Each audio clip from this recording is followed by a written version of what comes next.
नमस्कार। मेरे आलेख का विषय है किन्नर समाज में नैतिक पक्ष। मैं राजकुमार सेन, हिंदी सेवक भीलवाड़ा। शरीर मध्यम खलु धर्म साधनम। उपनिषद की पंक्तियाँ कि शरीर ही सभी धर्मों कर्तव्यों को पूरा करने का साधन है, और उपनिषद की ही एक और पंक्ति है कि यशाम न विद्या न तपो न दानम ज्ञानम न शीलम न गुणो न धर्म ते मृत्युलोके भुवि भार भूता मनुष्य रूपेण मृगा सरंती। जिस मनुष्य ने किसी भी प्रकार से विद्या अध्ययन नहीं किया, न ही उसने व्रत और तप किया, थोड़ा बहुत अन्न वस्त्र धन या विद्या दान नहीं दिया, न उसमें किसी भी प्रकार का ज्ञानशील गुण न धर्म है, ऐसे मनुष्य रूप में होते हुए भी पशु के समान है। मानव रूप में जन्म देना विधाता के हाथ में है, किंतु मानव बने रहना केवल और केवल हमारे हाथ में है। जिन इंद्रियों की सक्रियता हमें जिंदा रखती हैं, इन सब 10 इंद्रियों को जिंदा रखने वाली है इस शरीर की चेतना या ऊर्जा, जिससे शास्त्रों में आत्मा कहा है। इस शरीर में 10 इंद्रियों में से अगर कोई इंद्रिय काम नहीं करे तो उससे हम अपन कहेंगे, विकलांग कहेंगे या दिव्यांग कहेंगे। तो अगर हमारे समाज में इंद्रिय की अपूर्णता को स्वीकार करते हैं, उससे उतना ही सम्मान मिलता है जितना सामान्य को हम देते हैं। तो जब हम आँख, नाक, कान, जीभ, हाथ पैर की अपूर्णता स्वीकार करते हैं तो फिर किन्नर को क्यों नहीं। इंद्रियों का संयमित और सदुपयोग ही तो हमें इंसान बनाए रखता है, अर्थात ये आत्मा की शक्तियाँ हैं। शास्त्रों की ज्ञान का सार है कि हमें इन इंद्रियों से बुरे कर्म नहीं होने चाहिए। यदि शरीर में कोई इंद्रिय नहीं है तो वह व्यक्ति उससे होने वाले लाभों से वंचित रहता है, किंतु यह भी तो सच है कि उसके नहीं होने से उस इंद्रिय से होने वाली हानियों से भी तो बच जाता है। हमें शास्त्र इन हानियों से बचने के लिए ही तो संयम की बात करते हैं। बुरा बोलना, सुनना, देखना, करना क्या मानवता की पहचान हो सकती है? कभी नहीं। सच्चा संत होते हुए भी बुरा देखेगा नहीं। सच्चा संत आँख होते हुए बुरा देखेगा नहीं, न बुरा सुनेगा न बुरा बोलेगा। देखने के लिए जिसके पास आँखें नहीं है, बोलने के लिए जिसकी जीभ समर्थ नहीं है, क्या ऐसे व्यक्ति संत नहीं है? मेरी दृष्टि में निसंदेह वह संत है, सहज संत है। कम से कम कर्म से तो संत है ही। इसी प्रकार किन्नर भी तो संत ही हैं।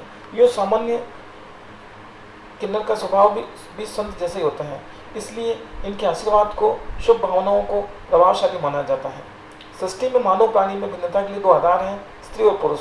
जिसमें इन दोनों आधारों का मिश्रण मिश्रण है या प्रभाव है, वह तीसरा भेद हो जाता है, जिसे किन्नर कहा जाता है, जिसे मानव समाज ने हास्य के विषय वस्तु बना रखा है। कुछ एक अपवादों को छोड़ दें तो कहीं न कहीं ये लोग अपनी शारीरिक मर्यादाओं का पालन मन से भी करते ही होंगे।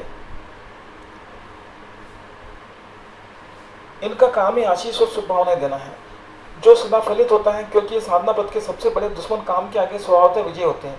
जहाँ आकर प्राय बड़े से बड़े तपस्वी हार जाते हैं, जिस पाथेय से आकर्षित होकर मूर्छित हो जाते हैं, अपने उदात्त लक्ष्य ही भूल जाते हैं, अपने सारी साधना, सारा स्वाभिमान भूल जाते हैं, वही मोड़ या दृश्य इनके जीवन पथ में आता ही नहीं है।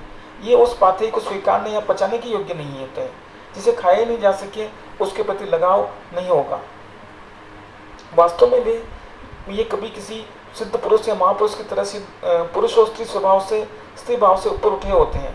तो मुद्दा ये है कि ये समाज के लिए वरदान सिद्ध होते हैं, एक प्रेरणा स्रोत सिद्ध होते हैं। सच्चा संत वही है जो देह भान से परे रहता है, जो इस शरीर रूपी आवरण को, दीपक को न देख उसमें दैदीप्यमान आत्मा को देखता है। किन्नर रूप जन्म मिलना अर्थात जीवन के सभी प्रमुख उलझनों भटकनों से मुक्त हो जाना है।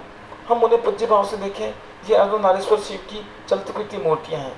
इनके आशीर्वाद के फलीभूत होने के पीछे इनकी प्रकृति से संत होना तो है ही, साथ ही इनकी अर्धनारीश्वर शिव की कठिन साधना भी कारण रहती है।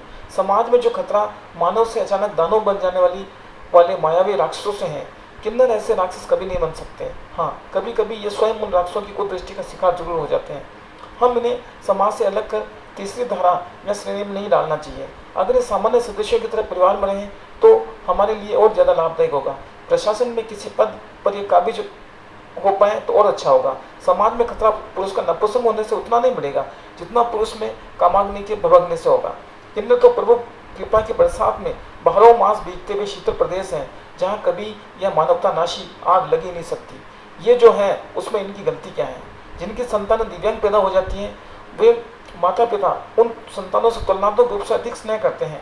फिर इन तीसरी श्रेणी की संतानों को ही क्यों इतनी घृणा सहन करनी होती है कि इन्हें अपना परिवार, प्यार, घर सब त्यागना पड़ता है।